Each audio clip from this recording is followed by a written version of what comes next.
Hello everybody, a very warm welcome back to the MEC-TEC garage.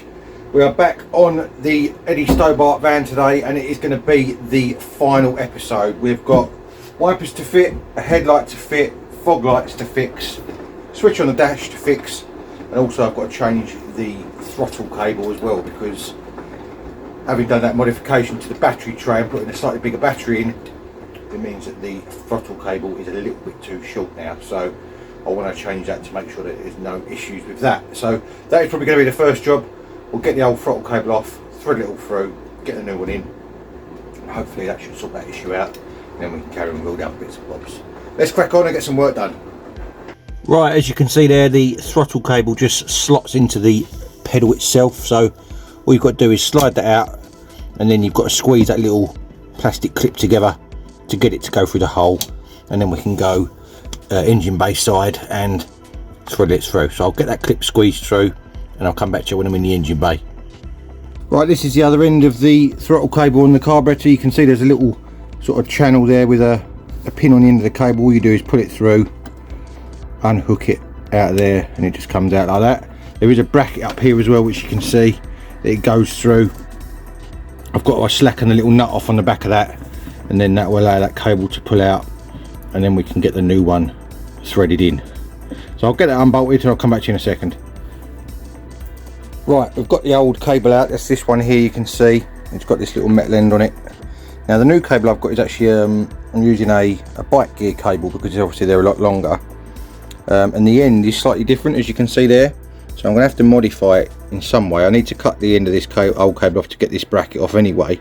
So what I think I'm going to do is cut this end off, get the old bit of cable out the middle of it, so then it can slide onto the new one from the other end, because the other end of the new one is just plain.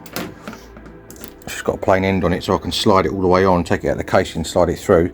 That will then obviously fit into the carb end correctly. Then we can put it back through the sheathing, and we can make up an end for the pedal end then, and that should work well, hopefully, with any luck. I'll have a little go at this and I'll let you know how I get on in a minute. Right, after a bit of head scratching, this is what I've come up with. I've actually used the outer part of a rivet, slid it over the cable. This part of the rivet fits inside the bit on the carburetor over there absolutely perfectly, so it can't ever fall out, and obviously it's got that bigger end on it to stop it pulling through. And obviously that end which just butts up against the crimped cable end, so that is the fix for that end. I've then slid on our little bracket which goes on after, and that obviously holds the outer casing in place. So once that's bolted on, that can't go anywhere. So I'm going to get all this threaded on, and then we can work on the pedal end of the cable then, and hopefully we should have a working throttle. Top banana. Right, I've done a little bit of modification to that cable, and I'm just waiting for a little bit of glue to dry on the end of it. So what we're going to do next is change this headlight. The dipped beam is not working. It's a sealed beam unit, so basically we've just got to change the whole thing. So that is going to be the next job. First of all, pop this trim ring off around the edge like that, and then you've got 3 screws, 1, 2, 3 to undo. Got my little handy dandy screwdriver here, which my dad got me a long while ago now. Makes things a little bit easier in theory.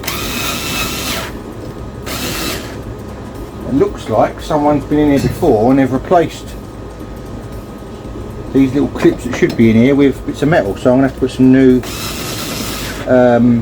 little slider clips inside here to stop it from spinning, because at the moment I need to hold this with a pair of pliers to get the thread out. Like that. That's it. Bottom one.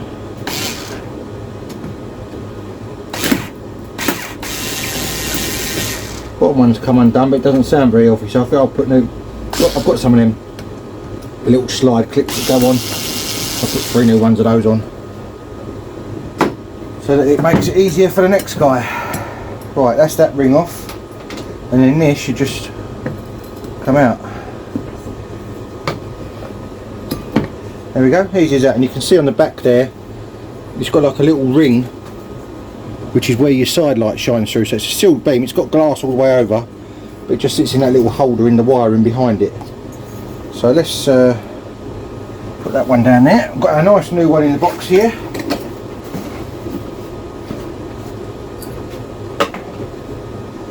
Plug him in.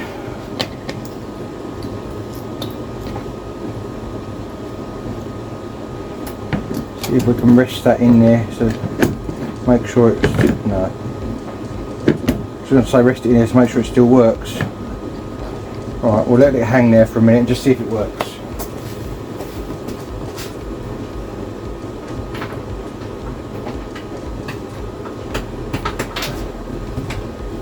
Now it would help if I had a battery connected. It's on the floor down here where I've been doing the throttle cable.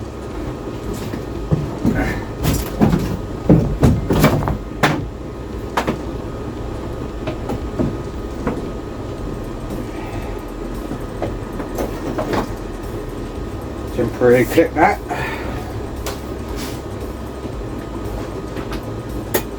Well, that should be side lights, which it is.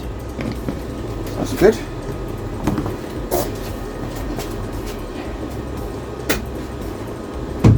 That should be dip beam. No, we've still not got any dip beam. Don't tell me it's going to be another wiring job.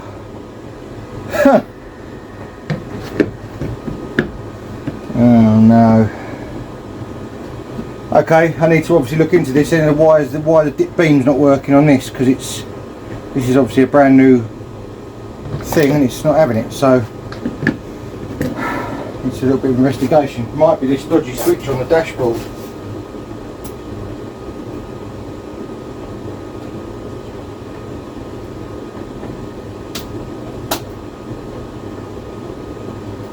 Is that one?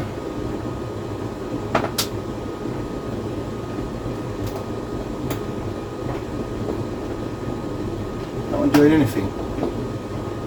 No. Right, what I'm going to do then is I'm going to go inside. We'll change that switch on the dashboard and see if that's the culprit. If it's not, we'll have to keep looking. Right, this is the switch in question. As you can see, it's a little bit broken. So we're going to get rid of that, and we've got a nice new metal one to go in there, so hopefully it won't fail again. So we've got to twist that collar off of there, and then we'll pull it through from the engine bay side and re-plug this new one in, and hopefully that'll make that work again at least. Right, I found the problem. Yet another wiring issue. It was this connector here, which I've now taken apart, cleaned and greased, and as you can see, the light is on, and that is actually the original light that's back in there now, so I didn't need a new sealed beam unit after all, so I'm going to send that back because obviously I didn't need that. So yeah, that is all working as it should be now. So I'm just going to check the main beam. I've got this switch attached, but it's not the switch I wanted, so I've just got it to test it. You should see that go up in the air. Now one side is working, but again this side down here is not changing. You can see that side is changing, this side's not, so I'm going to have to look into that bit of the wiring now and see where I can find where that's coming from and what's going on with that.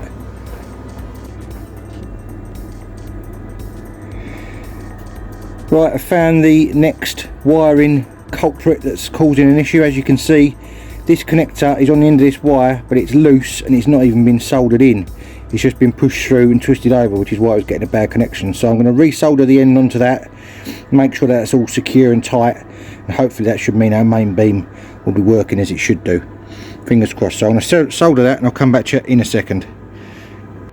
Right, as you can see there, we've got both headlights working again now. Now I put 3 new tab clips in behind here. Not as easy as you might think, because they're so shallow, the little tabs on it, that I had to actually modify them to fit. These are the ones I used, and what I had to do was run a Dremel across the front of them to make the front shorter than the back, so that they fitted onto the tabs on the lights. So that's all on there anyway, so that's not going anywhere. Now as for this switch, I've actually found a black switch now which matches. If you look at the light over there, you can see it going onto main beam, no problem at all. I think this has been, the wiring's been changed in this van, because when you use the foot switch on the floor, it just switches to dipped off, it doesn't put the main beam on. So I think the feed has been changed to this switch, so I'm just going to put this back in the dash with this new switch that I've got, and then that will be jobs are good and they will all be working again. So then I don't want to dare to say it, but I might be onto those fog lights that I really want to do. Oh no, actually no, thinking about it, we've got to finish the throttle cable off, so we'll do that and then we'll get onto the fog lights. I'm going to get this switch put back in the dash and then we'll get back on that throttle cable. Right, we are back in the footwell of the van. As you can see, I've got the new cable poked through, and up here I've actually got the original end off the original cable. I actually glued that onto the end of it and cable tied it as well with a little cable tie around it, and I put a little cable tie around the inside here to stop it putting through. That just holds the outer part of the cable still to allow the inner part of the cable to obviously move.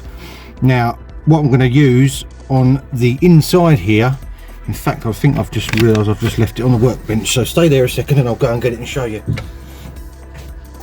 Right, to give this something to push up against, I've got a modified end of a rivet which has been cut short. You can see that very well. That is going to go on this cable. I'll just show you, I'll thread it on, hang on a second. Like so. And that is going to sit inside the little recess in the pedal. If I can get it in there. Like that. So that's going to sit in there like that. That stops the cable obviously falling out because there's a little sort of like a recess in that little groove with a round bit in it, which it would have originally. And then I'm going to borrow a trick off my old mate Dan, and he actually used on his the inside of a chocolate block connector. Obviously it's got two clamps on it, it's the perfect size for this cable, and basically you'll just slide that on, clamp up those two screws, and it should work. It should be nice and neat, so that will look something like that.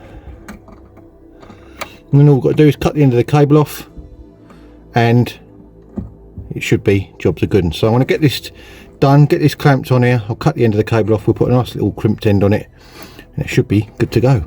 I'll come back to you in a minute. I can't do it with you there because you're in the way.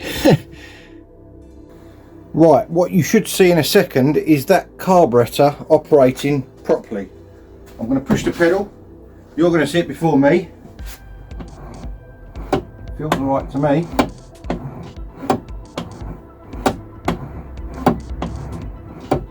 So I guess only time will tell on that side of things, but it seems okay. I'll obviously see this after you, so hopefully it's working alright.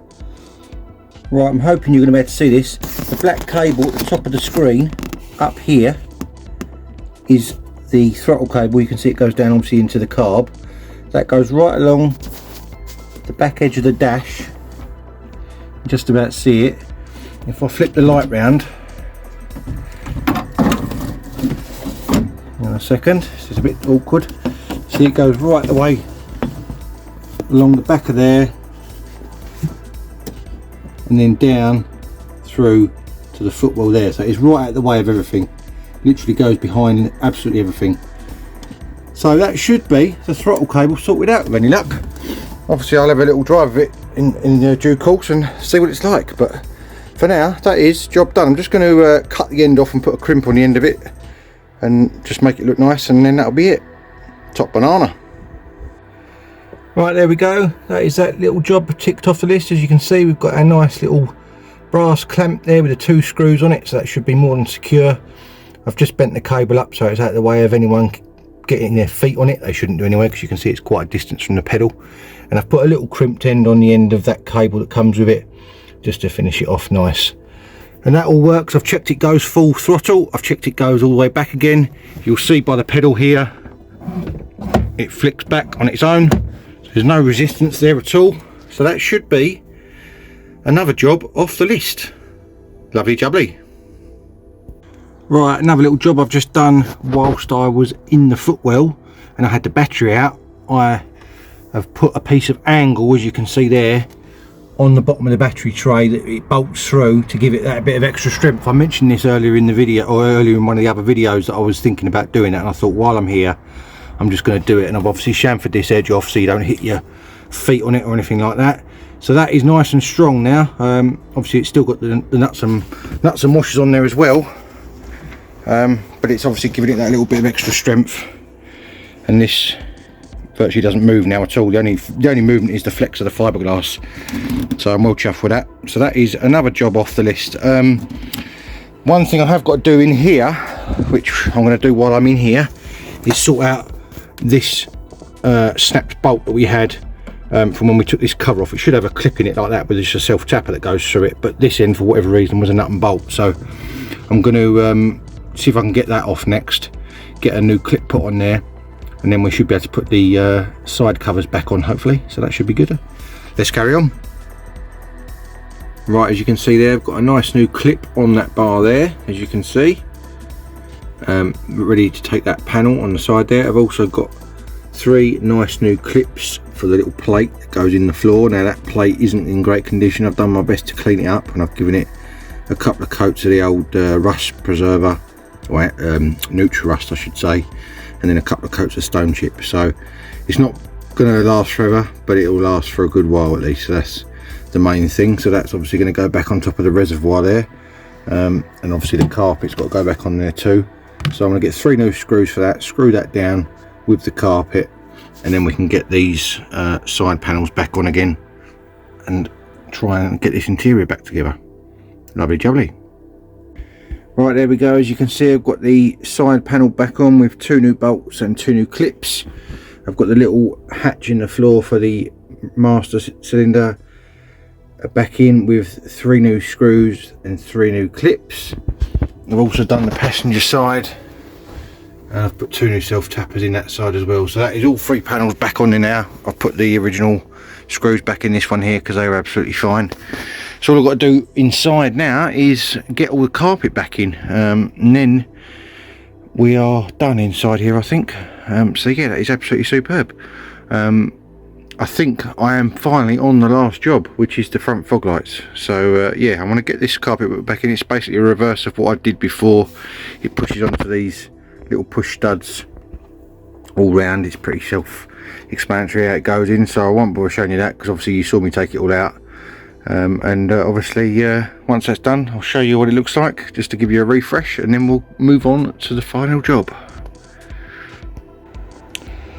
Right, there we go. As you can see there, I've got all the interior back together, all the carpet back in. I'll give it a quick hoover around to make sure there's no bits everywhere, and that is looking absolutely marvellous. So that is going to be it for the inside, and I'm going to get onto the outside now and take the front bumper. I think I'm going to take the front bumper off because it's going to be easier to get to the lights and make up a little loom, and then we can attach it to the rear to the front bumper somehow, and obviously then run it up through into the cab and get it all working hopefully. So I'm going to get that bumper off and I'll show you what we've got once I've got it off.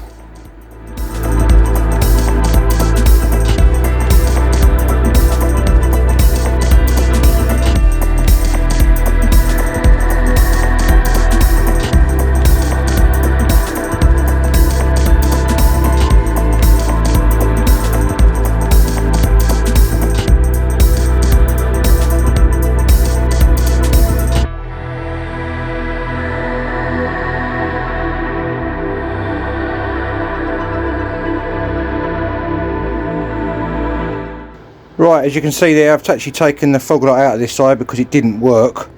I'll just show you what we've got here. Obviously we've got a wire which has got a join in it going to the bulb, and I've checked the bulb and the bulb looks okay, and we've got an earth wire. So obviously these wires, I'm assuming, are a bit manky, and now I know there are actually connections inside the light. I'm not going to obviously join onto the end of these wires like I was originally going to. I'm actually going to make new wires that go from the proper connections themselves, which obviously makes a lot more sense. So what I'll do, I'll make up a new earth wire and a new live wire, put a little bit of dielectric grease on both of them so that hopefully the connections inside the light stay good, and then we can run those over to the other light. Do the same with the other light. We'll take the other light off as well, make sure that one's all right inside, and then obviously hopefully we'll have all good connections everywhere, and it should be absolutely superb. Right, as you can see there now, I've got new connections on there. I've also had to go and get a new bulb because this bulb had blown, but this is now working. I've just taped the wires together on that little section for now to keep them together in the same place. Also given the front of the lens a nice clean up, so that is looking absolutely lovely. So I'm going to get that put back in this case, and then I'm going to jump over to straightening that bumper down there before we put the light back on, and then obviously I can put the light in there, and then we can obviously work out how much wire we need to run to the other one, and it all should all be top banana. So I'll get this light put back together, and then I'll come back to you when I'm sorting out the bumper. Right, this is what I'm thinking. I'm going to get the vice here with a cloth in it so we don't scratch the paint, although it's a bit scratched anyway, but still. And hopefully what we can do is get this in the vice and give it a little bit of a tweak. It might straighten it out with any luck. Might take a few different goes here and there to obviously get it to be straight again.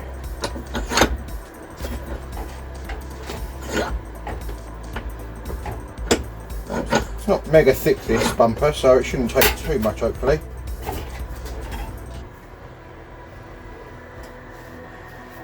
Might be that it wants a little bit of a tap up with a hammer and dolly. So I'll try this method first, save kinking it at all. A little tweak like that. Move them along. Hopefully this should, because this fog light on this side would all sit in a bit wonky, so it's getting better. So basically this is what I'm going to do. I'm just going to try and straighten this as best I can. It's getting better. Every time you do it you get a little bit more, tweak it a little one way or the other. It's quite heavy, this actually rolled up in here with the other end of it just hanging, you know. Go up a little bit, I want to get that edge set like that.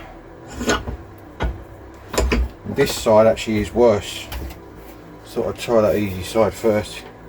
Wants a little bit of a bend about, but it's not looking too bad. Let's try, this is where the drill press is going to get in the way, now you watch, and the engine. Now the engine's still sitting on the bench for my van. We are going to get to that in due course. Whoop. It says hitting the grinder behind.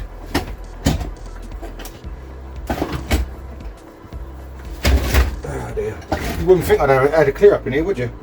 Believe it or not, I have. Alright, let's see if that will go on there now. I'm going to have to open the vice up a fair way for this one because it's a lot more bent.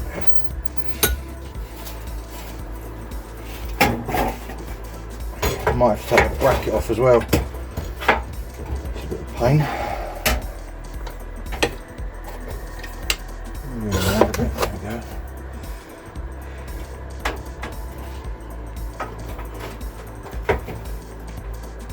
Still can't get straight because that engine being on there is annoying. Get some of it out.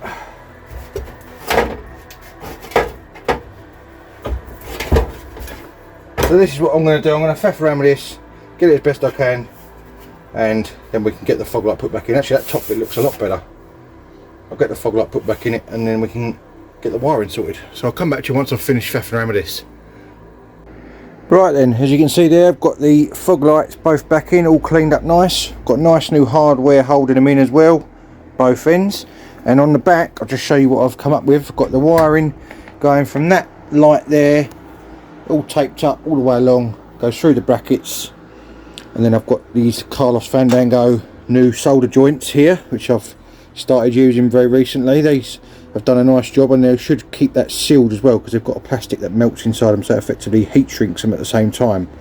So I'm going to get that taped up as well, just so that it's covered, and then I'm going to have a terminal, either a bullet terminal or a spade terminal, on the ends of these single wires, so that if the bumper ever needs to be taken off, it can be disconnected without having to obviously unwire it from anywhere else. You can literally just unplug it from the bumper, and obviously all the wiring going to the switch in the dash and the van and whatever else can be left where it is. So now at this stage I think I'm going to get the bumper put back on, I've given the van a bit of a clean up on the front end, so it's all nice and clean underneath. Get that bolted back on with some new bolts, and we should be good to carry on with the wiring. Lovely jubbly. Rightio, with the bumper back on, I've got the wiring all taped up where those two solder joints are. I've also drilled a little hole and put the wiring through the body so it looks nice and neat.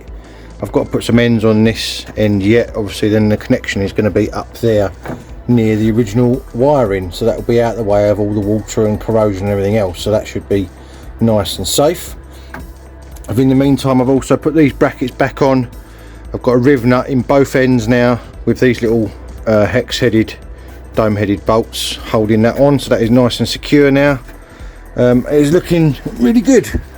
As you can see, it all looks straight on the front now along that top edge there. It's looking a lot better, and it's all secure, it's not going anywhere. It was a bit wobbly before, so that is absolutely brilliant. So I've just got to finish off running those wires up to the switch and the battery and the earth and all the rest of it, and then we should have a full set of lights at the front and the final job complete on the Stobart van.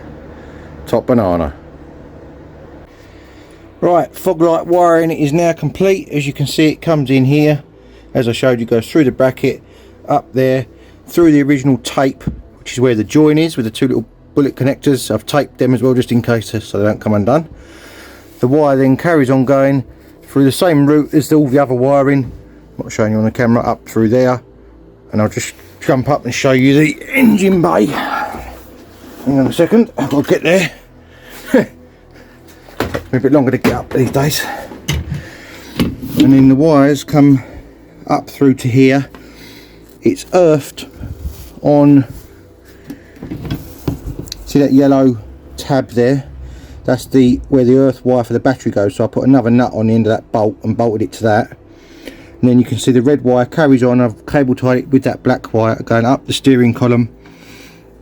It goes up there and then it joins onto the battery terminal here, and then it's taped together with the other wire for the switch, which then runs along the back there and into the actual switch itself, which is about here. It looks nice and tidy. It all works. I'm not going to show you that until I've given the van a clean. There's the new switch I've put in the middle there, and I've also put a couple of washers behind those two switches there because they were sort of pulling through slightly and weren't tight, so they're nice and tight now. I had to put a new switch in for the fog lights because the old one was kaput. So that is, I think, dare I say it, the final job. Apart from the wash, obviously. There we go, top banana.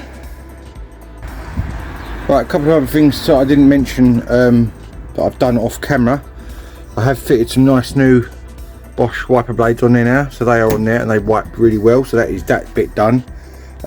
Also, while I remember, I did change the engine oil for a second time after obviously that fuel pump was still leaking. Obviously it had fuel in it. I re-drained the oil and put another lot of fresh oil in it, so it has had a second oil change, so that is obviously great for the engine, so give it a nice little flush through with that. I'm just trying to think of anything else that I've done.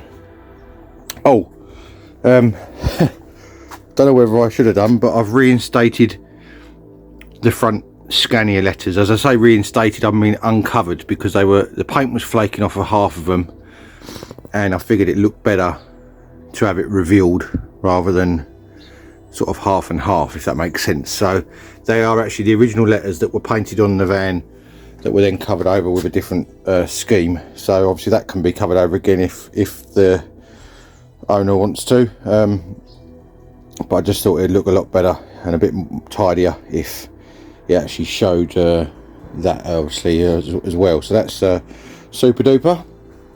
I don't think there's anything else that I've done off camera. There was something else that I've done off camera, but I can't think what it was now, which is a little bit annoying. No, it's gone. I can't remember.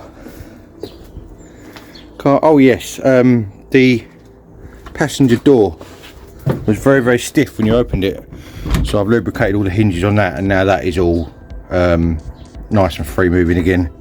Shuts nice and easy. So that is that bit as well. So yeah, those are a couple of little jobs that I did off camera. Just thought I'd obviously put that bit in the video so you knew exactly what I'd done. Lovely jubbly.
Right then, there we go.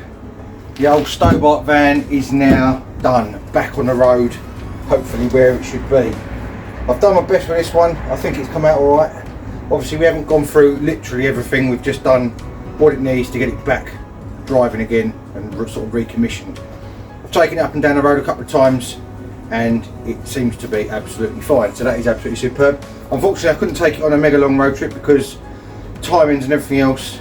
The owner might want to come pick this up actually tomorrow, which is Friday, so I've run out of time to sort of take it on a mega long road trip, but took it up and down the road good few times, probably 10 or 12 times, maybe more, just making sure everything works all right and all that sort of thing, and it does seem to be absolutely fine. As you would have seen, I've finally got those front fog lights working. I was quite chuffed about that, wired all them into a new switch as you would have seen, and in the montage there you would have seen them lighting up and they all look absolutely superb. It looks really cool. I wasn't sure about the front bumper when I first saw it, but now the lights are working again, I think that's really good. It is absolutely freezing out here. I've just realised now I've stopped moving about. Anyway, that is going to be it for this series on the Stobart van Miriam. It is going back to the owner and hopefully it will go on for many more miles to come. So it means I've got a bit of space back left in the garage to carry on with all the stuff I've got to do and hopefully get my van done as well, because that's been sitting there far too long. I've said it 1,000 times, it needs to be finished, so I've got to get on the loud pedal and get that one sorted out now. Now this one's done. Breathe. Right, if you do like what you see, make sure you hit that subscribe button down there, it really helps me out, and also hit the thumbs up, that really helps me out too, and the notification bell. It's 3 things you've got to do. It's all free, you've not got to pay nothing, just helps me out with the channel. It really very much, I can't talk, it's too cold, be very much appreciated. If you do want to catch up with me on Instagram, I've got MEC_TEC1985, and I have got Facebook as well, MEC-TEC, for little sneak peeks during the week of what I'm up to. And all it is left for me to say is thank you very much for watching, and if you want to join me soon for more automotive adventures, I'll see you again next time. Cheers guys. There it goes. Back home to the Isle of Wight.